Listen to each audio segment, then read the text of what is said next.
High বন্ধুরা, আমি আবারও আরেকটা ভিডিও নিয়ে চলে এলাম তোমাদের সামনে। কেননা আমি তো একদম শর্ট ভিডিও করছি, পুরো কথা বলা যাচ্ছে না, তার জন্য নেক্সট ভিডিও আবার আসলাম। তো সকাল সকাল দেখো আমার অবস্থা পুরো পাগলের মতো, মুখ টুক কিছুই ধোয়া হয়নি। তো 4-5 দিন হয়ে গেছে দিদির বাড়িতে এসেছি, অনেক আনন্দ করেছি। সত্যি কথা বলতে আজকে বাড়ি ফিরে যাব, তো তাই মনটা ভীষণ খারাপ। তা তোমাদের একটা জিনিস আমি দেখাচ্ছি, আর একটা জিনিস তোমরা দেখো।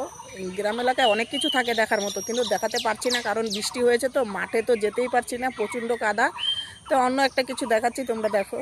এই যে এখানে কাঁঠাল গাছটা দেখেছো, পুরো গোড়া থেকে শুরু করে একদম উপর অবধি দেখেছো, প্রচুর পরিমাণে কাঁঠাল এসেছে।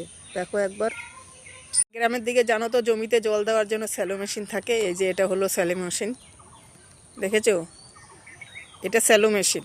বাগান, এটা বাঁশ বাগান, দেখতে পেরেছো, বাঁশ বাগান দেখো। আর হলো এই যে তেজপাতা বাগানে গরু বেঁধে রেখেছে।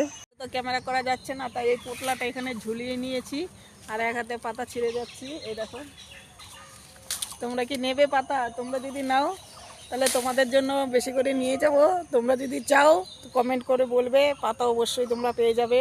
কমেন্ট করে বলবে আমার বাড়িতে আসবে, আমি অবশ্যই তোমাদের পাতা দিয়ে দেবো, ঠিক আছে? তুলবো না, আর তুলবো না, অনেক হয়ে গেছে তোলা। তো বন্ধুরা, তোমরা সবাই জানো আমার বাড়ি সোদপুর, আর আমি এসেছি চাকদা বেড়াতে।